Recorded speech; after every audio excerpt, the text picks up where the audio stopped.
A humiliating moment at the end of 7th grade pool party involving a cannonball, a waterlogged updo, and some disappearing clothes has Rylee halfway convinced she's better off without any friends, at least friends like these. The one question Rylee can't shake is, why? When a group assignment in journalism pairs Rylee with science geek DeNia Alonso, DeNia's annoyingly know-it-all, nerdy personality is both frustration and fuel to Rylee's search for answers. Together, they conduct research, run surveys, and write their way toward even more questions about what makes friendships and breaks them. Between her shaky new partnership with DeNia, an annoying brother, and a friend from the past, Rylee's got a lot to think about. But the more she learns, the more Rylee wonders. Could there be a science to friendship? And can it keep her from losing friends ever again? I am previewing The Science of Friendship by Tanita S. Davis. I am reading it via the Libby app, and I obtained it through Sonoma County Library. At 11:43 on May 27, Rylee Swanson thought Jackson McDonald was the worst. At 11:55 on May 27, Rylee Swanson found out she was totally mistaken. "Jackson, you're such a jerk," Rylee yelled, slamming the sliding glass door behind her. On a beautiful breezy morning in May, she'd been dangling her feet in the pool at her friend Nevaeh Green's house, minding her own business, when Jackson did a cannonball into the pool right next to her.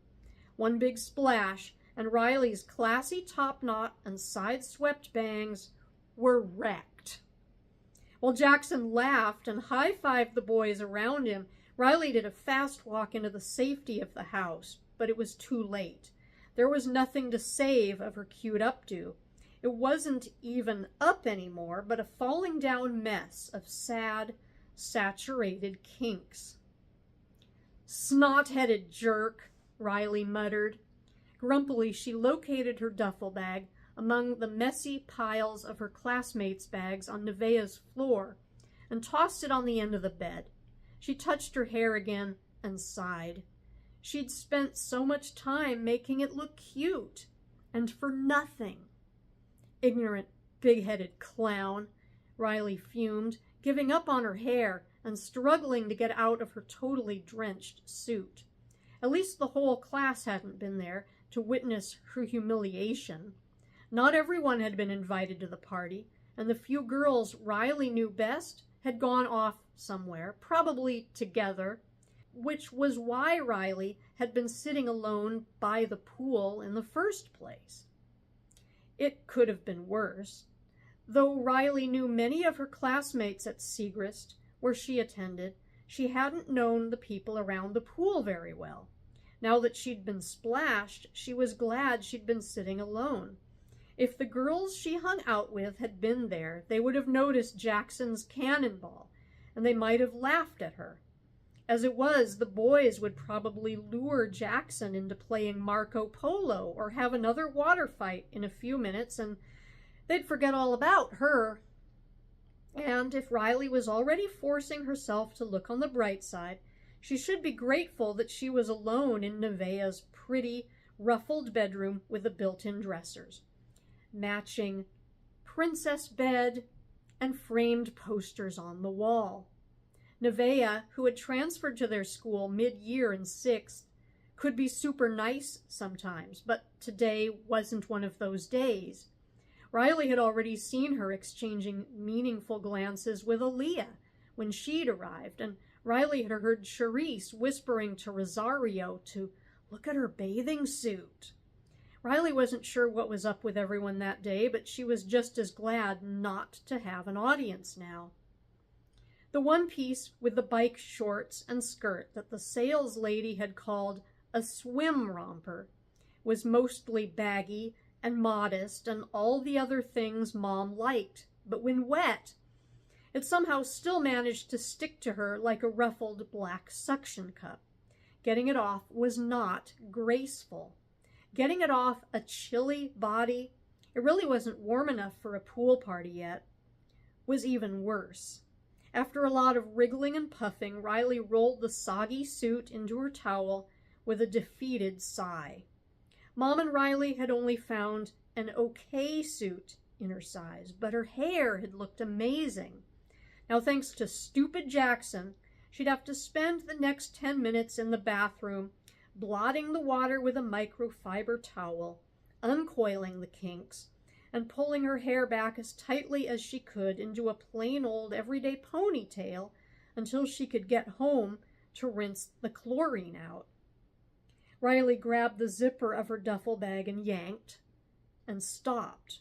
She sucked in a breath, alarm raising the tiny hairs on her arms.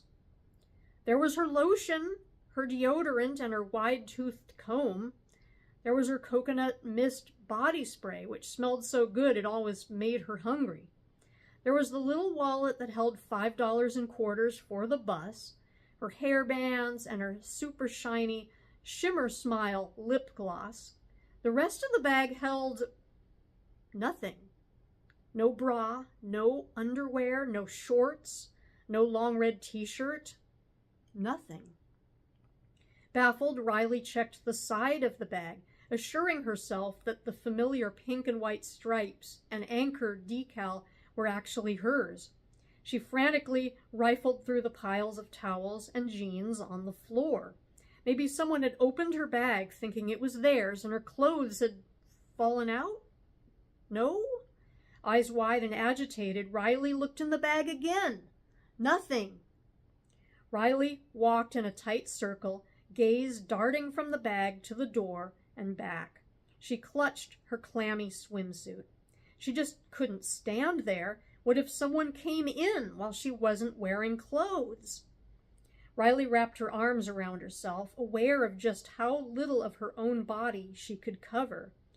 Should she put the cold wetsuit back on and find someone who would help her search? Rylee looked at the door.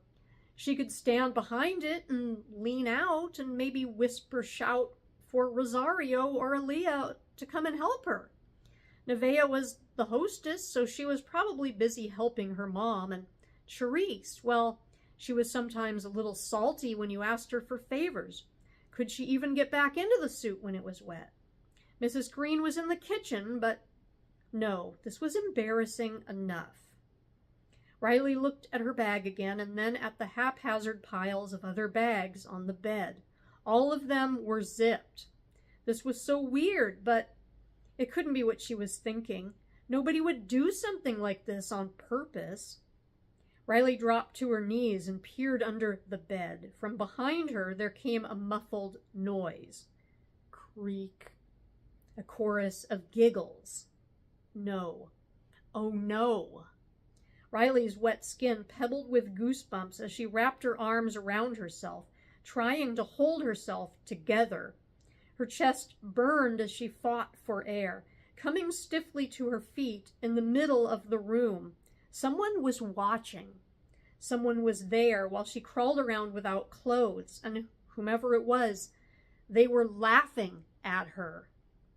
Being laughed at while also being wet and cold and worried, this, Rylee was certain, was the absolute worst.